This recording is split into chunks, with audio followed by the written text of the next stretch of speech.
বাপের বাড়ি থেকে শ্বশুর বাড়িতে যখন আপনি আসবেন, ভুল করেও কিন্তু এই কয়েকটি জিনিস নিয়ে আসবেন না। কারণ এই কয়েকটি জিনিস যদি আপনি বাপের বাড়ি থেকে শ্বশুর বাড়িতে নিয়ে আসেন, আপনার সংসারে নানা রকম সমস্যার মুখোমুখি কিন্তু আপনাকে হতে হবে। শুধু আপনার শ্বশুর বাড়িতে সমস্যা হবে তা না, আপনার বাপের বাড়িতেও কিন্তু নানা রকম সমস্যা হবে। যেমন ধরুন, লোহার তৈরি যে কোনো জিনিস, লোহার জিনিস বা লোহার তৈরি যে কোনো জিনিস আপনি আপনার বাপের বাড়ি থেকে শ্বশুর বাড়িতে নিয়ে আসবেন না। এতে কিন্তু নেতিবাচক শক্তি আমাদের সংসারে প্রবেশ করে। তাই যেমন কাঁচি, কাঠারি, কোদাল, হয়তো কাছে বাপের বাড়ি, আপনি মনে করলেন যে আজকে দরকার, নিয়ে এসে ব্যবহার করে আমি আবার সেটাকে দিয়ে আসবো, কিন্তু সেটা করা অত্যন্ত অশুভ বলে মনে করা হয়। কুলোর মধ্যে কিন্তু মা লক্ষ্মী দেবী অবস্থান করে, তাই কুলো কিন্তু আপনি বাপের বাড়ি থেকে শ্বশুর বাড়িতে নিয়ে আসবেন না। এতে কিন্তু আমাদের সংসারে ঝগড়া, বিবাদ, অশান্তি লেগেই থাকে।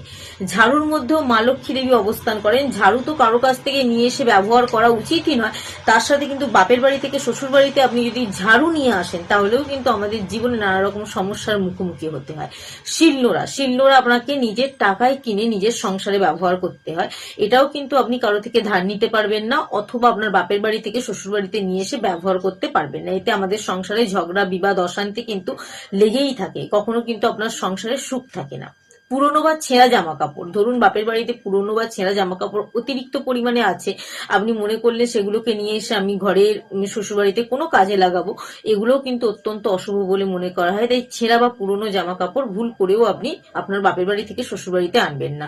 প্রতিটা মহিলার কিন্তু এই কয়েকটি জিনিস জানা দরকার, কারণ ছোটখাটো বিষয় আমরা না জানার কারণে কিন্তু অনেক ভুল করে ফেলি। তো ছোটখাটো বিষয়গুলি যদি আমরা জানতে পারি, তাহলে কিন্তু আমাদের জীবনে নানা রকম সমস্যার মুখোমুখি আমাদের হতে হয় না। তো এই কয়েকটি জিনিস ভুল করেও আপনি আপনার বাপের বাড়ি থেকে শ্বশুর বাড়িতে নিয়ে আসবেন না।